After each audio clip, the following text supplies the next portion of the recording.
이 사도행전을 통해서 가장 도드라지게 나타나고 있는 단어, 그리고 또 주제라고 할 수 있는 것은 증거라는 단어입니다.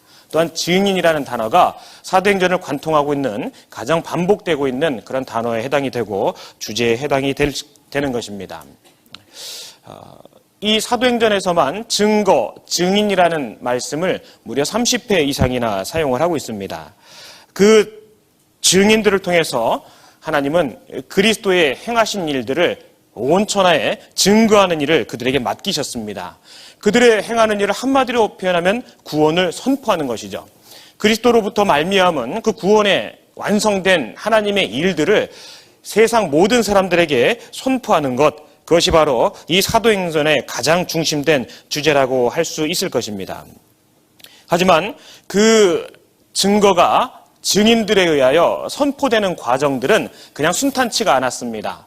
짐작하시는 것처럼 많은 이들이 옥에 갇혀야만 했고, 많은 이들이 죽임을 당하야만 했으며, 많은 이들이 조롱과 핍박과 모진 힘겨운 싸움을 겪어야만 했다고 성경은 기록을 하고 계십니다.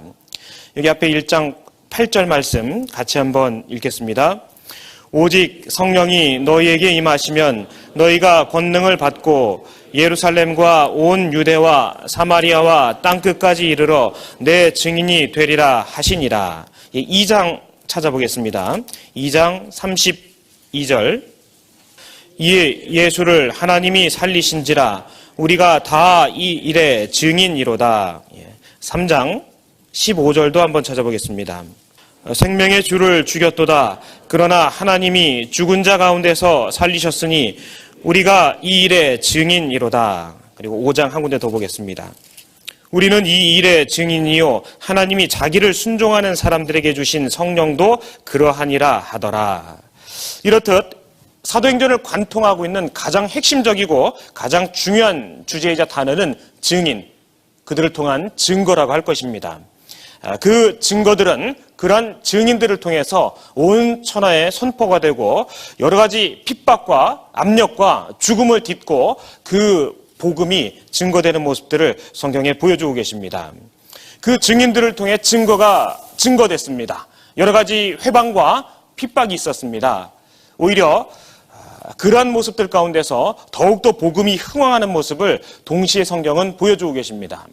바울이 이후에 기록한 디모데 후서의 말씀처럼 디모데에게 복음과 함께 고난을 받으라고 그렇게 격려하고 있습니다.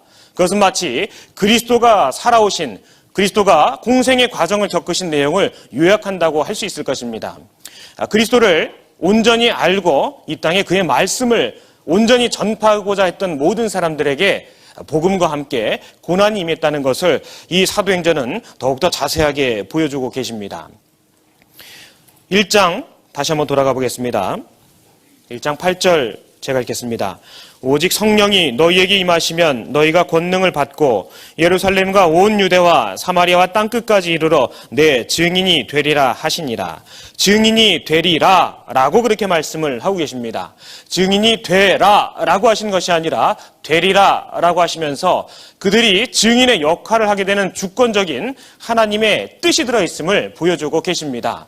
우리가 원한다고 해서 되는 것이 아니라 하나님께서 사용하시고 하나님께서 이끌어 주실 때 증인이 될 수 있다고 성경은 그렇게 약속을 하고 계십니다.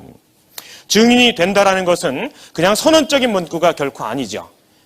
내가 알고 내가 기억하고 내가 믿는 말씀들이 실제의 삶 가운데서 구현되고 실제의 삶 가운데 부딪혀서 실제로 구원함을 또 전도하는 역사가 일어나게 하는 것을 포함하고 있는 것입니다.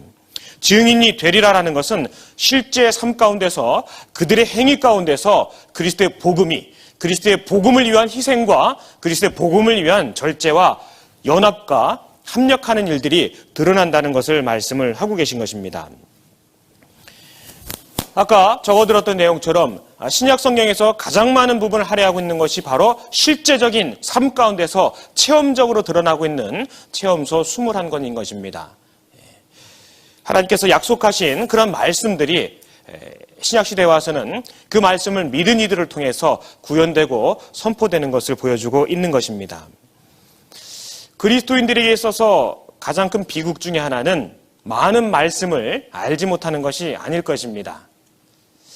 도리어 적은 말씀일지라도 확실하게 아는 것이 하나님을 더 기쁘게 할 것입니다.